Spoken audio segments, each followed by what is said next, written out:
तो स्पिनर और जो है तेज गेंदबाजों के बीच ये की जो लड़ाई है इस वर्ल्ड कप में वो देखने को मिली है। और इंटरेस्टिंगली ये देखा जाए तो भारत की जो पिचेस हैं वो स्पिनर्स को मदद करती है, लेकिन इसके बावजूद तेज गेंदबाजों ने भी अपने आप को प्रभावित किया है। ये एक आंकड़े देखिए, पेसर्स वर्सेस स्पिन, ये 6 मैचेस के बाद किस तरह से गुजरे हैं वो आपको समझाने की कोशिश करते हैं। एक तरफ जो पेसर्स हैं जिसमें आपको शमी और सिराज और बुमराह दिखाई दे रहे हैं, उन्होंने 6 मैचेस में 794 रन खर्च किए, 36 विकेट लिए हैं, 25 के स्ट्राइक रेट और 5.14 के इकोनॉमी रेट से।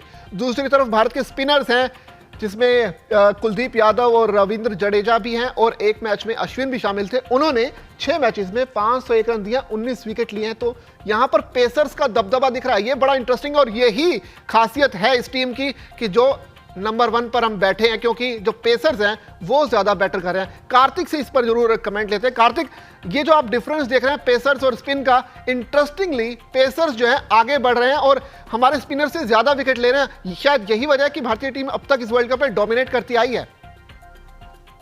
नहीं, मैं ये थोड़ा जो स्टैट है थोड़ा मिसक्यूड स्टैट है, क्योंकि अमूमन हम इवेंचुअली नंबर ऑफ विकेट्स देखते हैं कि किसने ज्यादा विकेट्स लिए हैं और किसने कम विकेट्स लिए, लेकिन कई बार हम ये नहीं देखते कि उन विकेटों के पीछे जो प्लानिंग जाती है उस पे क्या होती है। तो फॉर एग्जांपल क्या हो रहा है कि पहले 2 मैचेस में आप देख रहे होंगे, आपने देखा होगा कि कुलदीप यादव और रविंद्र जडेजा विकेट्स ले रहे थे। उसके बाद सामने वाली टीम ने ये निर्णय ले लिया कि हम कुलदीप यादव के साथ अटैक करेंगे ही नहीं, उन्हें सिर्फ प्ले आउट करेंगे, और जडेजा के साथ भी वही सेम है। तो इसीलिए जडेजा और कुलदीप के विकेट्स जो है वो कम होने लग गए। लेकिन यहाँ पर भारतीय सीमर्स की यहाँ पर तारीफ डेफिनेटली करनी होगी, क्योंकि पिचेस जो है पूरी तरह से फ्लैट है। मुझे लगता ही नहीं कि एक आध पिचेस को अगर हम छोड़ दे, चेन्नई या फिर लखनऊ या फिर थोड़े एक्सटेंट, इनफैक्ट इंडिया तो कोलकाता में गई भी नहीं है, तो बाकी किसी भी पिच पे ऐसा टर्न देखने मिला नहीं है, ना ही ऐसा कोई सी मूवमेंट देखने मिला है। भारतीय गेंदबाजों ने अपने स्किल के दम पर यहाँ पर विकेट्स लिए हैं। तो वो एक कारण है कि स्पिनर्स को बल्लेबाज ऑपोजिशन जो है वो प्ले आउट कर रही है, उन्हें विकेट्स नहीं देने का प्रयास कर रही है। और उस केस में क्या हो रहा है कि वो ये सोचे कि हम सिराज के खिलाफ रन्स बनाएंगे, शामी के खिलाफ रन्स बनाएंगे, बुमराह के खिलाफ रन्स बनाएंगे, और ऐसे केस में वहां पर उन्हें विकेट्स मिल रही है। दूसरी बात, अगर आप देखें स्पिनर्स 11 से 40 के बीच में गेंदबाजी कर रहे हैं और 40 से 50 के बीच में आपके फास्ट बॉलर्स आ रहे हैं। वहीं पर डेथ ओवर्स में आपके बुमराह जबरदस्त गेंदबाजी कर रहे हैं, मोहम्मद शमी भी जबरदस्त गेंदबाजी कर रहे हैं और वहां पे उनके विकेट्स राइज कर रहे हैं। लेकिन फिर भी ये कहना आई थिंक अनफेयर होगा कि भारतीय तेज गेंदबाज जो है स्पिनर से बेहतर गेंदबाज कर रहे हैं। मेरे हिसाब से आपके अगर टॉप 5 में सिर्फ एक ही भारत की तरफ से अगर एक ही गेंदबाज दिख रहा है विकेट टेकर्स में, और फिर भी भारत नंबर 1 पे है, तो फिर इसका मतलब यह है कि आपकी टीम जो है, आपके 5 गेंदबाज एक साथ एकत्रित आपको वो सामने वाली टीम पर दबाव डाल रहे हैं। कई बार ऐसे होता है कि कुलदीप यादव, रविंद्र जडेजा या फिर जसप्रीत बुमराह भी इतने इकोनॉमिकल ओवर्स डालते हैं कि सामने वाली टीम के पास कोई ऑप्शन ही नहीं बचता। वो एलिमिनेट करने लगते हैं कि हम कुलदीप यादव के खिलाफ रन्स नहीं बना सकते, हम रविंद्र जडेजा के खिलाफ रन्स नहीं बना सकते, हम जसप्रीत बुमराह के खिलाफ रन्स नहीं बना सकते, तो चलिए हम अटैक करते हैं मोहम्मद सिराज और मोहम्मद शमी के। तो उस केस में उन दोनों को ज्यादा विकेटें मिलती, क्योंकि आपकी रिस्क परसेंटेज जो है वो ज्यादा हो जाती है।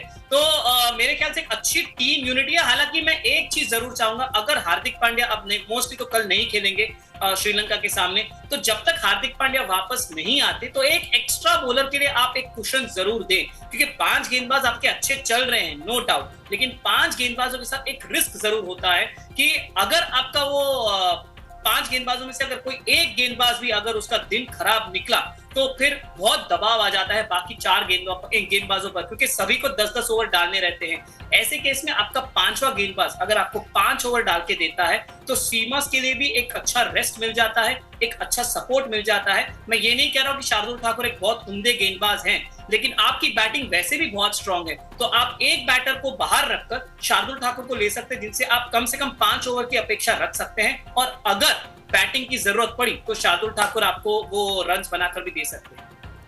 बिल्कुल, शार्दुल ठाकुर को देखना होगा कि मौका मिलता है कि नहीं श्रीलंका के खिलाफ, लेकिन जिस तरह से भारतीय तेज गेंदबाज अच्छा कर रहे हैं इसमें यकीनन ये कहा जा सकता है कि जो भारतीय जो गेंदबाजी है वो अलग ही रंग में दिख रही है। सोबान, जिस तरह से भारतीय तेज गेंदबाज कर रहे हैं, उससे काफ़ी उम्मीदें जगती है। और बहुत अच्छा होता है कि जब आपके स्ट्राइक बॉलर शुरुआत के 10 ओवर में आपको 3 से 4 विकेट निकाल कर देते हैं, तो सामने वाली टीम अपने आप ही दबाव में आ जाती है और उसके बाद स्पिनर्स का जो काम है वो थोड़ा आसान हो जाता है कि रनों को एक तो आपको बचाना नहीं, आपको विकेट के लिए जाना, और वही करते हैं। और कुलदीप यादव जिस तरह से परफॉर्मेंस दे रहे हैं, उस हिसाब से जो प्लानिंग है इस पूरी गेंदबाजी की, वो बहुत अच्छे से चल रही है। और शायद इसका क्रेडिट जो है रोहित शर्मा को भी जाता है, क्योंकि किस तरह से उन्होंने रोटेट किया इन गेंदबाजों को, वो बहुत उम्दा रहा है इस वर्ल्ड कप में। बिल्कुल, देखिए गेंदबाजी को कैसे इस्तेमाल करना है ये बहुत ज़रूरी होता है और ये बखूबी रोहित शर्मा कप्तान कर रहे हैं। जो आप बात कर रहे थे कि अगर हम अभी कंपैरिजन भी देखा, उस पर भी मैं बात कर लेता हूँ यहाँ पर थोड़ी सी, कि अगर आप देखें तो स्पिन गेंदबाजी जब आती है वो अमूमन देखा ही जाता है कि थोड़ा सा जो रन रेट है वो स्लो हो जाता है किसी भी टीम का। तो यहाँ पर ये बहुत ही अच्छा देखने को मिल रहा है कॉम्बिनेशन, कि आप थोड़ा सा दबाव डालते हैं स्पिन गेंदबाजी लेके आके, उसके बाद फिर आप मोहम्मद शमी को लगा देते हैं, मोहम्मद शमी आते हैं और वो वहाँ पर विकेट लेने लगते हैं। मोहम्मद शमी की बात इसलिए करना ज़रूरी है क्योंकि जिस तरीके से 2 मैचेस की यहाँ पर बात करें अगर, तो उन्होंने 9 विकेट झटके हैं, 17 ओवर फेंके हैं, 8 रन, हर एक 8 रन पर वो विकेट ले लेते हैं। तो मोहम्मद शमी जिस तरीके से गेंदबाजी कर रहे हैं और जिस लय में नज़र आ रहे हैं वो बहुत ही काबिल तारीफ़ है। और अगर आप देखिए तो मोहम्मद शमी जो लगातार जो गेंदबाजी कर रहे हैं उसमें ज़्यादातर विकेट उन्होंने बोल्ड करके लिए हैं। तो देखना, ये देखिए आप इतना पैनापन है उस गेंदबाजी में। और मैं एक इंटरव्यू भी सुन रहा था मोहम्मद शमी का, तो उनका ये कहना था कि मैं हमेशा से, मेरी कोशिश रहती है कि जो स्टंप है उसके ऊपर मेरा बिल्कुल ये रहता है कि उसी के ऊपर फोकस करा जाए और उसी को ही उड़ाया जाए, यहाँ पे विकेट लिया जाए, बोल्ड करके विकेट लिया जाए।